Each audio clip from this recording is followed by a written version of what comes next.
and welcome to Mexico News Network's Breaking News. Thank you for joining us. I'm your host, Elisa Carballo, and we have excellent information for you. Mexico News Network is your #1 source for reliable information on business and investments in the Americas, stock markets and bonds, and also corporate information on Mexico. So why not browse through our website for more on www.mexiconewsnetwork.com, our digital content platform. Now let's start with today's main headline stories. The very first round of the professional competition at the most important golf tournament in the PGA Tour in Mexico, the OHL Classic at Mayakoba, has started today, continuing on until November 15th. The tournament is taking place at the Golf Club Camaleon Mayakoba.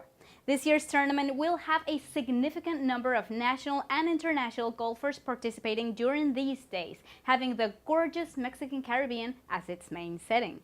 Some of the participants are Angel Cabrera from the US Open Masters Tournament, Stuart Kink, the British Open, Keegan Bradley from the PGA Championship, Jason Dufner from the PGA Championship as well, and Justin Leonard from the British Open, along with Graham McDowell from the US Open, Lucas Glover from the US Open, and Jeff Ogilvy from the US Open too.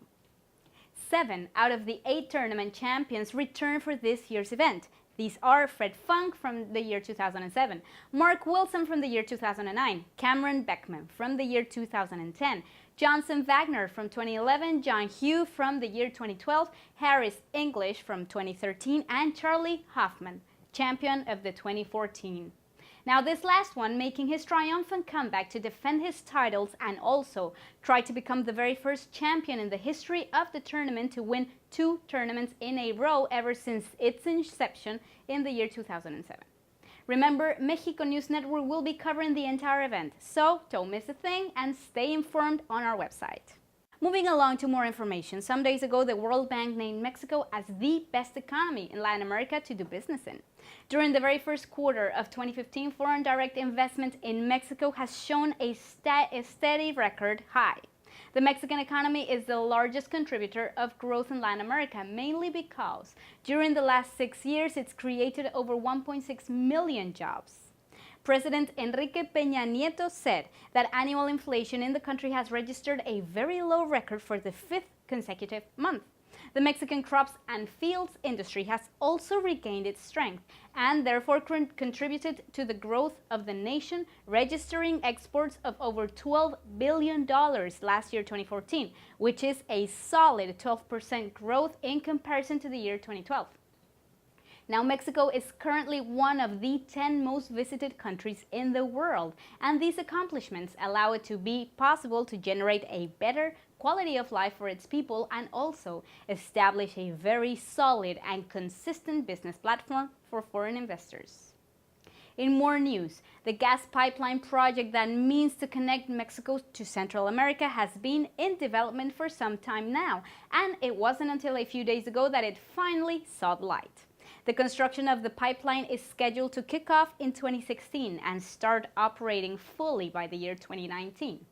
This is the first Latin American regional pipeline that will connect Mexico and Central America, a project that sees nothing but excellent benefits. This pipeline is intended to transport natural gas and therefore allow its exports to Guatemala, El Salvador, Honduras, which will therefore benefit these countries' job openings while boosting the industries themselves and empower their energy sector, which all of this at the same time will provide economic benefits for the governments and people. Besides such benefits, the availability of natural gas in Central America would avoid emissions, including the dangers of greenhouse gas that are currently causing climate change.